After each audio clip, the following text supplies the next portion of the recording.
When I was 6-year-old, I received my gifts. My first grade teacher had this brilliant idea. She wanted us to experience receiving gifts, but also learning the virtue of complimenting each other. So she had all of us come to the front of the classroom, and she bought all of us gifts and stacked them in the corner. And she said, why don't we just stand here and compliment each other? If you hear your name called, go and pick up your gifts and sit down. What a wonderful idea, right? What could go wrong? Well, there were 40 of us to start with, and every time when I hear someone's name called, I would give out the heartiest cheer. And then there were 20 people left, and 10 people left, and 5 left, and 3 left. I was one of them. And the compliments stopped. Well, at that moment, I was crying, and the teacher was freaking out. And she was like, hey, would anyone say anything nice about these people? No one? Okay, why don't you go get your gift and sit down, so behave next year, someone might say something nice about you. Well, as I'm describing this to you, you probably know I remember this really well. But I don't know who felt worse that day. Was that me or the teacher? She must realize that she turned a team building event into a public roast for 3 6-year-olds. And without the humor, when you see people get roasted on TV, it was funny. There was nothing funny about that day. So that was one version of me, and I would die to avoid being in that situation again, to get rejected in public again. That's one version.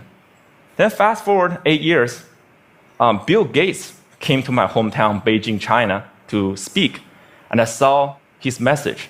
I fell in love with that guy. I thought, wow, I know what I want to do now. That night, I wrote a letter to my family telling them by age 25, I will build the biggest company in the world, and that company will buy Microsoft. I totally embraced this idea of conquering the world, domination, right? And I didn't make this up. I did write that letter, and here it is. You don't have to read this through, and this is also bad handwriting, but I did highlight some keywords. You get the idea. So that was another version of me wanting to conquer the world. Well, then 2 years later, I was presented with the opportunity to come to the United States. I jumped on it. And because that was where Bill Gates lived, right? So I thought that was the start of my entrepreneurial journey. Then fast forward another 14 years, I was 30. Nope, I didn't build that company. I didn't even start. I was actually a marketing manager for a Fortune 500 company. And I felt I was stuck. I was stagnant. Why is that? Where is that 14-year-old who wrote that letter? It's not because he didn't try. It's because every time I had a new idea, every time I wanted to try something new, even at work, I wanted to make a proposal, I wanted to speak up in front of people in a group, I felt there was this constant battle between the 14-year-old and the 6-year-old. One wanted to conquer the world, make a difference.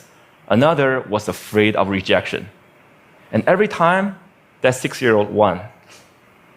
And this fear even persisted after I started my own company. I mean, I started my own company when I was 30. If you want to be Bill Gates, you got to start sooner or later, right?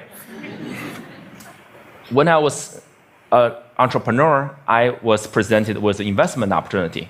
And then I was turned down. And that rejection hurt me. It hurt me so bad that I wanted to quit right there. But then I thought, hey, would Bill Gates quit after a simple investment rejection? Would any successful entrepreneur quit like that? No way.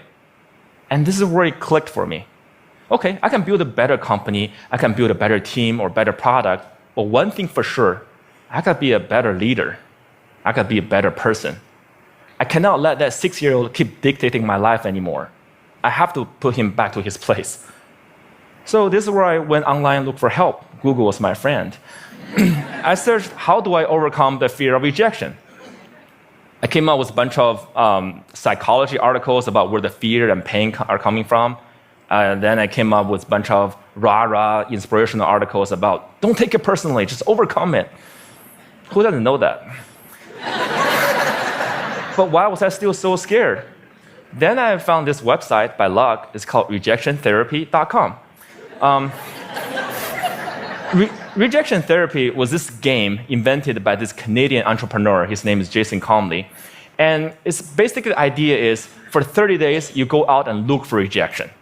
And every day get rejected at something, and by the end, you desensitize yourself from the pain. And I love that idea. I said, you know what, I'm gonna do this, and I'll film myself getting rejected 100 days. And I came up with my own rejection ideas, and I'll make a video blog out of it. And so here's what I did. This is what the blog looked like. Day one. borrow $100 from stranger. So this is where I went to where I was working. I came downstairs and saw this big guy sitting behind the desk. He looked like a security guard. So I just approached him, and I was just walking, and that was the longest walk in my life. I just hair at the back of my neck standing up. I was sweating, and my heart was pounding. And I got there and said, "Hey, sir, can I borrow $100 from you?" And he looked up. He's like, "No." Why? And I said, "No, I'm sorry." Then I turned around and just ran. I felt so embarrassed. But because I filmed myself, so that night I was watching myself getting rejected, I just saw how scared I was. I looked like this kid in Sixth Sense. I saw dead people. But then I saw this guy, he wasn't that menacing. He was a chubby, lovable guy, and he even asked me why. In fact, he invited me to explain myself. I could have said many things. I could have explained, I could have negotiated. I didn't do any of that. All I did was run. I felt, wow, this is like a microcosm of my life. Every time I feel the slightest rejection, I would just run as fast as I could. And you know what? The next day, no matter what happens, I'm not gonna run. I'll stay engaged. Day two, request a burger refill. This is where I finished, went to a burger joint, I finished lunch, and I went to the cashier and said, "Hey, can I get a burger refill?" And he was all confused. I was like, "What's a burger refill?" I said, "Well, just like a drink refill, but what's a burger?" And he said, "Sorry, we don't do burger refill, man." So this is where rejection happened. I could have run, but I stayed. I said, "Well, I love your burger, I love your joint, and if you guys do a burger refill, I will love you guys more." And he said, "Well, okay, I'll tell my manager about it. Well, maybe we'll do it, but sorry, we can't do this today." Then I left. And by the way, I don't think they ever done burger refill. I think they're still there. But the life and death feeling I was feeling the first time was no longer there, just because I stayed engaged, because I didn't run. I said, "Wow, great, I'm already learning things." Great. And then day three, getting Olympic donuts. This is where my life was turned upside down. I went to a Krispy Kreme. It's a donut shop mainly in the southeastern part of the United States. I'm sure they have some here too. And I went in and said, "Can you make me donuts that look like Olympic symbols?" Basically, you interlink 5 donuts together. I mean, there's no way they could say yes, right? The donut maker took me so seriously. So she put out a paper, started jotting down the colors and the rings. It's like, how could I make this? And then 15 minutes later, she came out with a box that looked like Olympic rings. And I was so touched. And I just couldn't believe it. And that video got over 5 million views on YouTube. The world couldn't believe that either. And because of that, I was on in newspapers and talk shows and everything, and I became famous. And a lot of people started writing emails to me and saying, what you're doing is awesome. But fame and notoriety did not do anything to me. What I really want to do was learn and to change myself. So I turned the rest of my 100 days of rejection into this playground, into this research project. I wanted to learn, see what I can learn. And then I learned a lot of things. I discovered so many secrets. For example, I found if I just don't run, if I got rejected, I could actually turn a no into a yes. And the magic word is why. So one day, I went to a stranger's house, I had this flower in my hand, and I said, knocked on the door, I said, "Hey, can I plant this flower in your backyard?" And he said no. But before he could leave, I said, hey, can I know why? And he said, well, I have this dog that would dig up anything I put in the backyard. I don't want to waste your flower. If you don't do this, go across the street and talk to Connie. She loves flowers. So that's what I did. I went across and knocked on Connie's door, and she was so happy to see me. And then half an hour later, there's this flower in Connie's backyard. I'm sure it looks better now. But had I left after the initial rejection, I would have thought, well, it's because the guy didn't trust me. It was because I was crazy, because I didn't dress up well, I didn't look good. It was none of those. It was because what I offered did not fit what he wanted. And he trusted me enough to offer me a referral, using a sales term. I converted that referral. Then one day, I also learned that I can actually say certain things and maximize my chance to get a yes. So for example, one day I went to a Starbucks and asked the manager, hey, can I be a Starbucks greeter? He was like, what's a Starbucks greeter? I said, do you know those Walmart greeters? You know, those people who say hi to you before you walk in the store and make sure you don't steal stuff, basically. And I want to give a Walmart experience to Starbucks customers. Well, I'm not sure that's a good thing, actually. Actually, I'm pretty sure it's a bad thing. And he was like, yeah, this is how he looked. His name is Eric. He was like, I'm not sure. This is how he was hearing me. I'm not sure. Then I asked him, is that weird? He's like, yeah, it's really weird, man. But as soon as he said that, his whole demeanor changed. It's as if he's putting all the doubt on the floor. And he said, yeah, you can do this, and just don't get too weird. So for the next hour, I was the Starbucks greeter. I said hi to every customer that walked in and give them holiday cheers. By the way, I don't know what your career trajectory is. Don't be a greeter. It was really boring. But then I found I could do this because I mentioned, is that weird? I mentioned a doubt that he was having. And because I mentioned, is that weird? That means I wasn't weird. That means I was actually thinking just like him, seeing this as a weird thing. And again, I learned that if I mention some doubt people might have before I ask the question, I gain their trust. People will more likely to say yes to me. And then I learned I could fulfill my life dream by asking.